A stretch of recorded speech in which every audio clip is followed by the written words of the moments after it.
pretend like we didn't botch that first thing. Yeah, totally. Yo, what's up, Greg? How you doing, man? Hey, wow, long time no see. Well, I guess we'll just jump right back into it. Yeah, so you started Tenant Components here in Bellingham. Yeah, just tell me a little bit about how you got your start.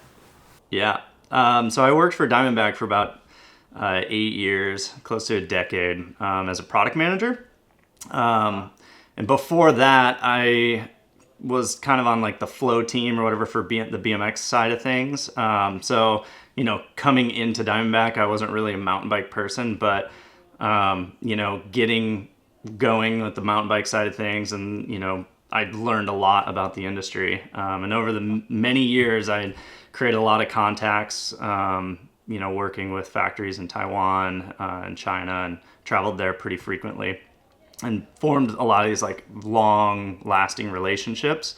And getting close to the end of my time there, it always had been a dream of mine to sort of start my own company or be my own boss. And so they started kind of going through some financial troubles in 2015.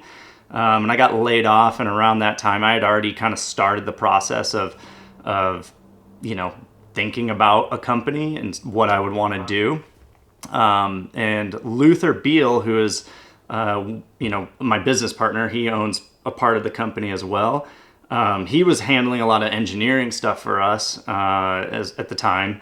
And so I approached him and was just like, here's an idea I've got, would you be interested in mainly just a creative outlet for him and I, because we are passionate about bikes and making bike stuff and just trying to make cool product. And, and he was into it. So we kind of just went down that path and started brainstorming, and eventually came up with Tenet and, started creating some product. But yeah, it's been almost 2 years now for us. So you guys kind of settled on, like components, bar stems, pedals. Did you feel like there was, I guess, a need, like a void in the mountain bike industry where you wanted to create some products that you wanted to see that people weren't doing? Yeah, I think, the main goal was just, at first, the step into the bike industry, you either, find that product, a smaller product like a stem or a handlebar or something like that. That was more manageable for us. Creating a bike, and Luke has a ton of experience developing suspension platforms. He's worked with Yeti, Diamondback, Transition,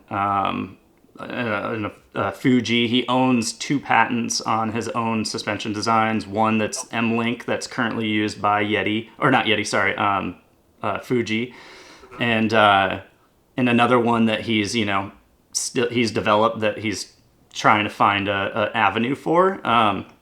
And I would love to have started a bike company, but it was so the financial step into that would have been astronomical in comparison. And I used my savings to start this company, so I needed to make sure that it was something I could actually obtain. And, Luke had a lot of ideas for, for example, this pedal, stem, we have a new stem in development that, is going to come out hopefully this year. And then, handlebar geometry and kind of how stems and handlebar geometry kind of play with each other. And Luke's, got a ton of experience doing drivetrain engineering and wheel design and things like that. So we felt like we could, with some of his ideas, bring some newer product to the market. And there were a lot of brands, there are a lot of brands. I mean, we're one of a million, it feels like. And it's, constant uphill battle to try to sort of differentiate ourselves. But I think for ourselves, we're going to continue to sort of push that, uniqueness in our product, and maybe uniqueness in what we offer and how we offer it to the customer, and maybe a personal connection to the customer. That push that really hard. And I think that's what's going to hopefully make us stand out a little bit, in the time moving forward. But Yeah, I mean, there's a lot of brands, and it just kind of some of those brands just sort of felt a little stale. I think you see a lot of the same product on a lot of bikes. I'm sure you guys get a lot of custom builds through Fanatik, and you see a lot of the same bars and same stems, and so we wanted to try to offer something maybe with a different voice and a little uniqueness and in how we sort of portray ourselves. Right. Well, I think now is better than ever to support a local, smaller company times like these, and I think it's really sweet that you guys are doing that stuff. So that being said, about your products, let's talk about your pedals. You had the FPT was what you guys came out with originally. Yep. And so we, that pedal sort of did what we were attempting to do, which was, offer a bulletproof pedal that would, at a really good value for the customer. But we definitely felt like we missed a few marks when it was coming, with putting out the, what we really wanted to do. And that's where the Occult came in. And, immediately after we finished, launched that pedal, we started working on this one. It's kind of a constant evolution. The minute you finish one thing, you start another. This pedal was sort of a culmination of a lot of thinking on Luke and I's part. We both ride flats. I've ridden a lot of flats in my time, and there are a lot of really good pedals on the market, but there was always something that Luke and I personally either disliked, we really liked unique features, but also disliked some features about some pedals. And so we sort of really made a list of what were the things that we liked and what were the sizes and the platform size. And then Luke played a lot with pin placement and things like that to see where, we could maximize the platform shape and size and grip and keep it low profile, but also not too big and not too small. So, so I have some pedals here, and we can run over a couple of the main features. Yeah. Let's talk a little bit about that. My coworker Dan had the FPTs, and I know he really liked them. What kind of updates can we see on the Occult here? First thing you're gonna notice is just a bigger platform. So we moved to a 110. And like lengthwise, and then width is 105. And we kind of we wrote a lot of different pedals that were wider and maybe longer, bigger than this. But we noticed that, a lot of times for myself, I wear a 9.5, and I think Luke is like 11 or something. So he's on the bigger end of shoe size.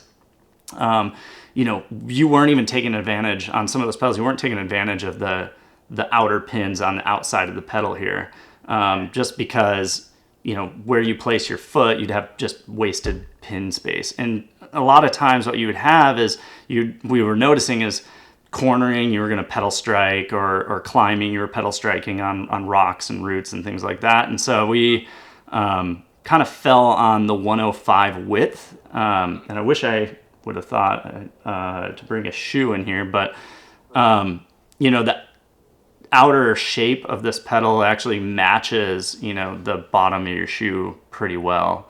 Like my 510s are like the same exact shape, which is really cool because, when I don't know about you or maybe some of the viewers, but when I hold on to my grips, I actually hold my hand on the edge of the outside of the handlebar, just because mentally I know that's the edge of my bar, so I can avoid punching a tree or something like that. It's kind of a similar concept with this pedal. You place your foot, you have the outer edge of your shoe kind of on the edge of this pedal, and just it feels like you sort of know exactly where your feet are when you're riding. So the shape of the pedal was almost like modeled after like the shape of a shoe. Yeah, cool. Yeah. That's really cool. And everybody like kind of places their feet on a pedal differently. Yeah, totally. I mean, mostly sort of where the pads underneath, my toes. The main like big pad placement is I put in the center of the spindle, where some people run their foot a little forward and back. And but overall, I think like, pin placement, Luke spent a lot of time, you know, like placing these pins on the front of the pedal closer together where, you know, it keeps the front of your foot locked pretty well. In the back, you can still make those micro adjustments with your heel if you need to when you're cornering and things like that. So overall, you know, we're really happy with the way the pins, you know, are placed on this pedal.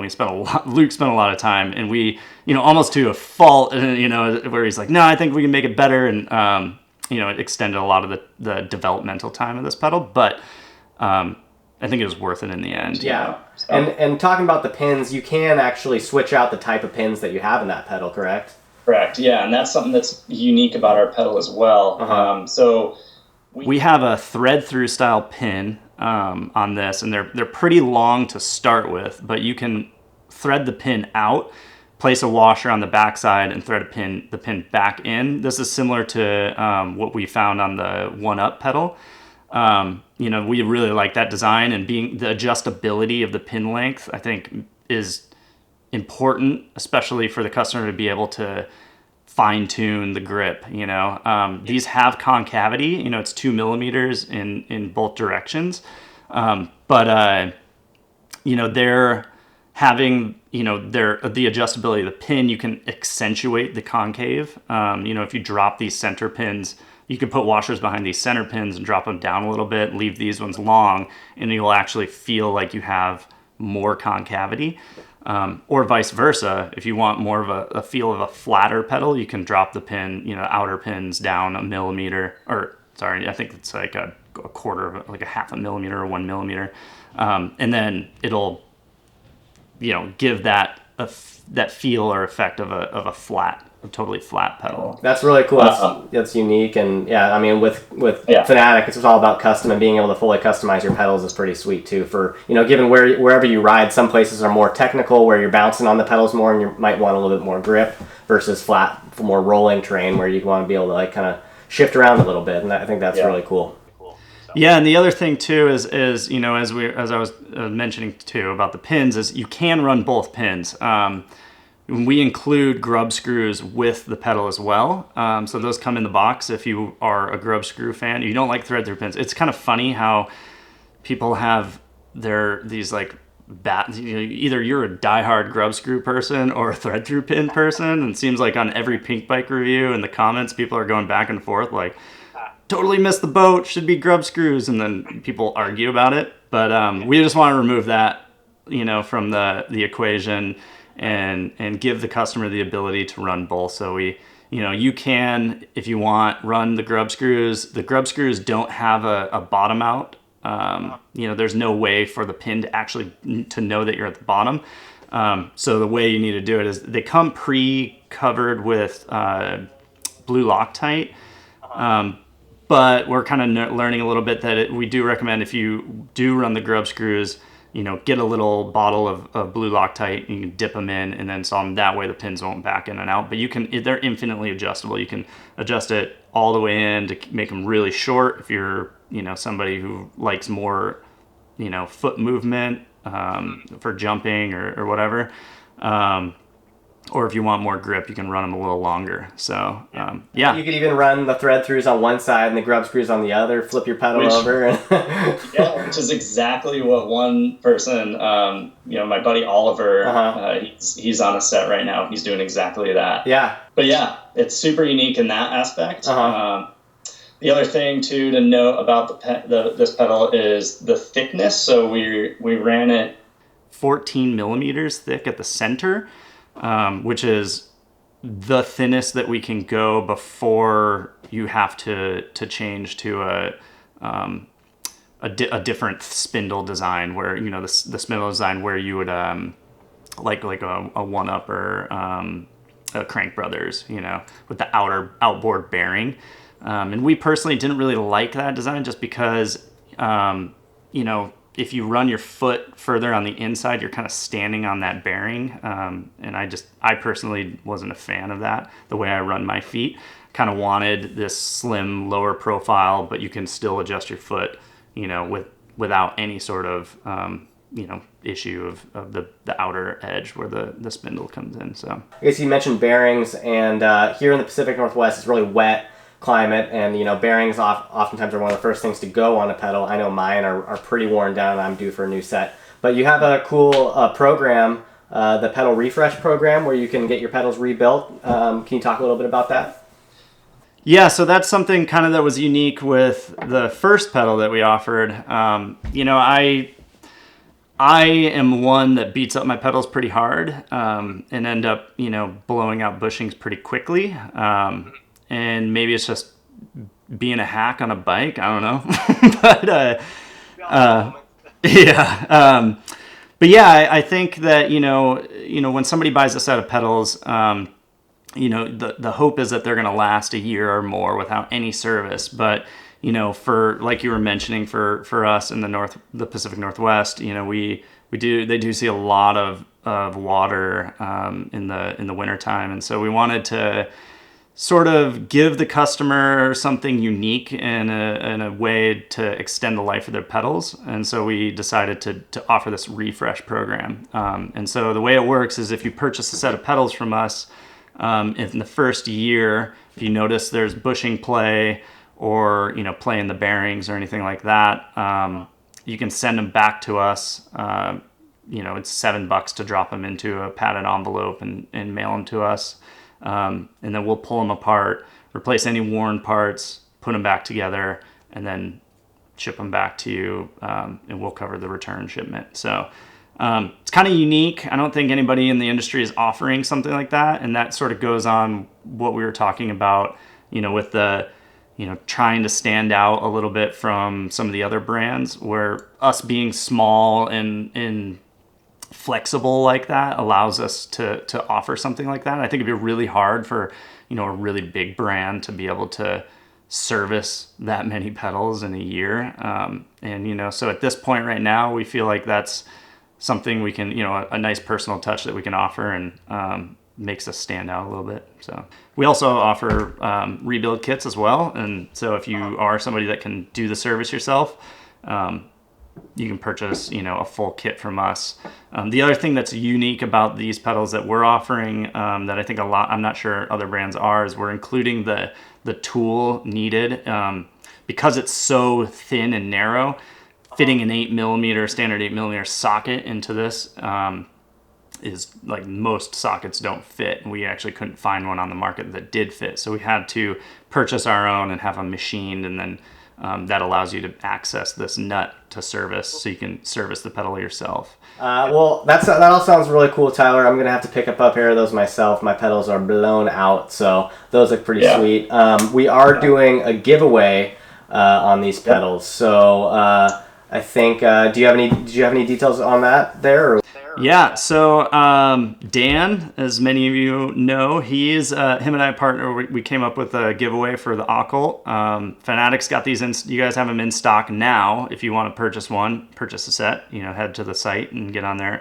But to enter to win, you'll follow, I think, the rules. Well, they're below in the description of this video, but follow both ride_tenet, and then also Fanatik Bike, @Fanatik Bike on Instagram, and then comment what your favorite, why you ride flats, what's your favorite flat, why do you ride them, and we'll randomly draw somebody. The other thing too is you can pick any color. So this is what I was going to mention before that I forgot was we're also offering 3 different color options. So we're calling it Onyx.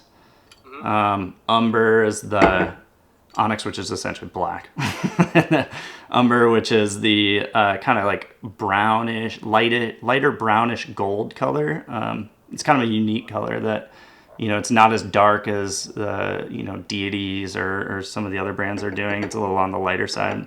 And then we're calling this one Gunmetal, which is a darker silver.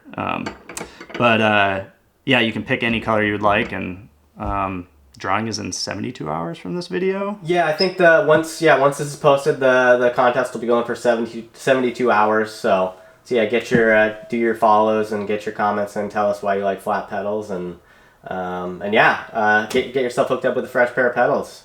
Yeah, and if anybody has any questions regarding the pedal, shoot me a message on the Tenet Instagram account. Happy to answer any questions. But yeah, I think personally, we're really proud of this product. It took a long time to kind of figure out all the details and get it done. I mean, we went from, we did 3D printed versions. We did CNC platforms with a bunch of different pin placements. And we're really happy with how it turned out. And I think, so far the feedback I've gotten from, the people that have ordered it up to this point is very positive. And I think you guys would be stoked. So yeah, I mean, you've got 4 contact points on your bike, your 2 hands and your 2 feet. So yeah, you want to make sure those are as good as they can get, because that's where you're holding on to the bike. Yeah. Yeah. And, as far as how all this kind of weirdness that's going on in the world, hopefully the giveaway, if you win, hopefully it'll cheer some people up. I know it's been rough. It's kind of hard for a lot of brands. I mean, Doug, you're working from home. Dan's working from home. Everybody at the shop's working from home. There's a skeleton crew at the bike shops, and try to support rider-owned companies. It's a tough time for brands. We rely on this business to move forward, and I think as terrible as it's going to be, I think that the bike scape is going to change a little bit. Yeah.